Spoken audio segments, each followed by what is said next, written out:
शरणागत दीनार्थ परित्राणा परायणे सर्वस्यार्ती हरे देवी नारायणी नमोस्तुते.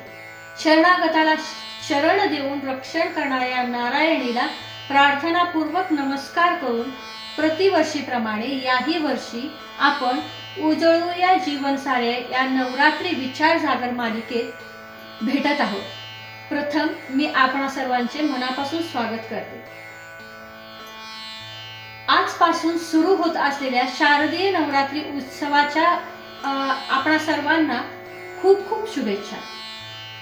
नवरात्री निमित्त आपण प्रतिवर्षी वेगवेगळ्या क्षेत्रातील कर्तबगार श्रेष्ठ अशा मनुष्य रूपातील देवींना स्मरून विचारांचे मंथन करतोच. आपण आजपर्यंत वेदकालीन स्त्रिया, संत, वैज्ञानिक अशा वेगवेगळ्या क्षेत्रातील महिलांचे आदर्श अभ्यासक नवरात्रीचा विचार जागर केलेला आहे. या वर्षी आपण एका वेगळ्या पद्धतीने या विषयाचा विचार किंवा विचारांचा जागर घालून जगदंबेला प्रार्थना करणार आहोत की जगदंबे आम्हाला विचारांचे सामर्थ्य दे, लावण्य दे, वैभवही दे. या प्रार्थनेला बरोबर घेऊन विषयाला सुरुवात करत असताना प्रथम मी आपणा सर्वांना नमस्कार करते. श्रोते तुम्ही जगदीश मूर्ती, तेथे माझी व्युत्पत्ती ती किती, बुद्धिहीन अल्पमती सलगी करते. या न्यायाने प्रतिवर्षी मी काही चरित्र आपणासमोर ठेवण्याचा धाडस करते. या मागचा हेतू असाच स्वच्छ आणि स्पष्ट आहे. तो म्हणजे हे जे असामान्य व्यक्तिमत्व घडलेले आपण पाहतो ना, त्यांचा गौरवही करतो. एवढेच नाही तर तिथे आपण नतमस्तकही होतो. पण एवढे करून चालणार आहे का हो? आपल्या मनाला समाधान मिळणार आहे का? तर उत्तर आपल्याला प्रत्येकाला माहिती आहे. आपल्याला नुसते वाचून ऐकून चालणार नाही. तर एक पाऊल पुढे टाकून त्यांच्या घडण्याचा जो कालखंड आहे, त्या परिसरामध्ये किंवा त्या परिस्थितीमध्ये जे घडले त्याची प्रक्रिया आपण जवळून अभ्यास करत असताना आपसुकच आपल्याला देखील एक वेगळी विचारांची दृष्टी, दिशा मिळत जाणार आहे. त्याची प्रेरणा आपल्याला मिळणार आहे. थोडक्यात जीवन स्वच्छ, सुंदर, निर्मळ करण्याची वाट आपली मोकळी होणार आहे. म्हणून हे नवरात्री उत्सवाचे निमित्त साधून असा विचारांचा जागर घालून पुन्हा एकदा जगदंबेला प्रार्थना करायची आहे की हे जगदंबे, आम्ही आजार मूढ भरकटलेले तुझे लेकर आहोत. आमच्या मनात गोंधळ निर्माण करणाऱ्या घटना, प्रसंग, वेगळ्या पद्धतीचे विचार भरपूर आमच्या समोर येत असताना तू मात्र आम्हाला सत्याच्या प्रखर अशा विचारांची दिशा दे. त्या विचारांना आमच्या बळ दे.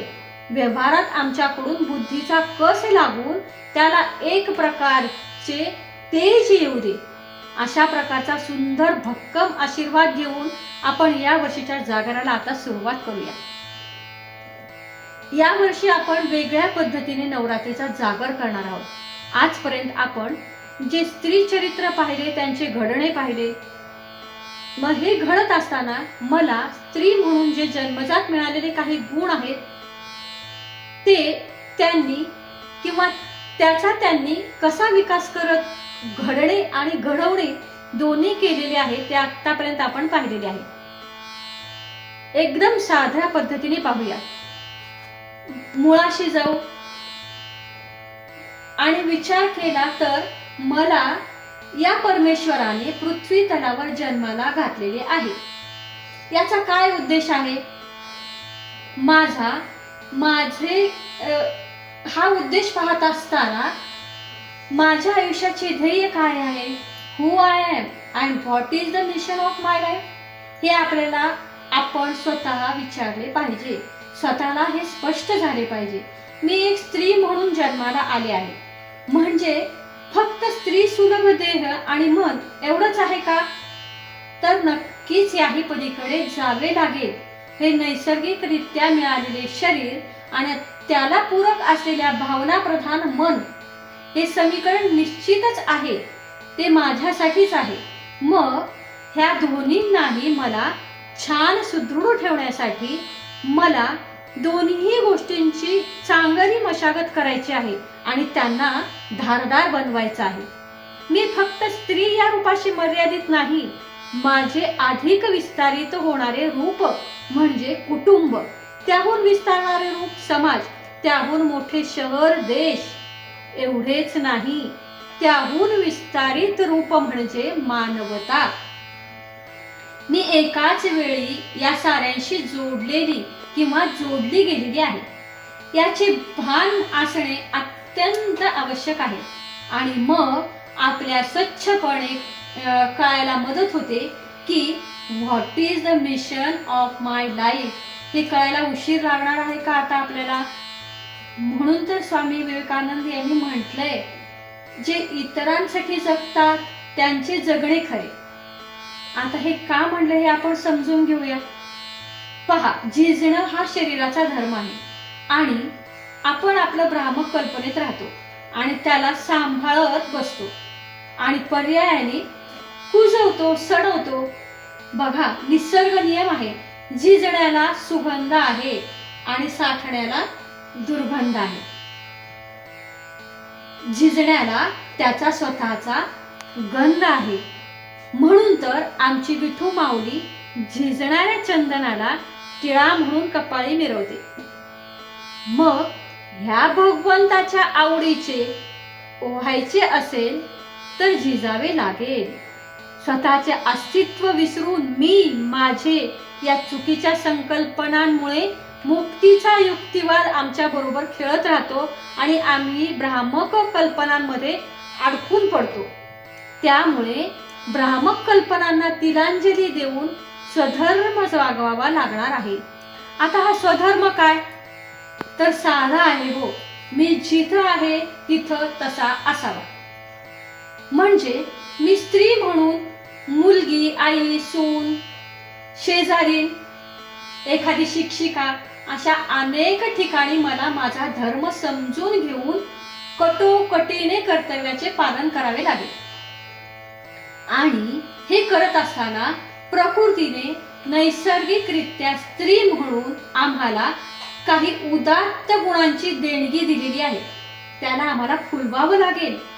विनोबा भावे नेहमी म्हणत, स्त्री ही पुरुषांच्या हृदयस्थ अशा अत्यंत उदात्त आणि दिव्य आध्यात्मिक गुणांचा मूलाधार आहे.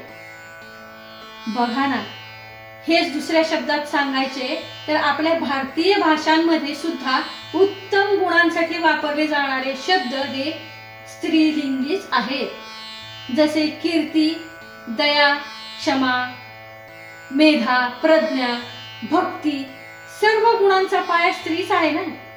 म्हणून तर स्त्री ही शक्ती रूपा आहे. ही शक्ती तिने स्वतः व ज्या समाजात राहते त्या समाजाने ओळखणे आता मात्र काळाची गरज आहे.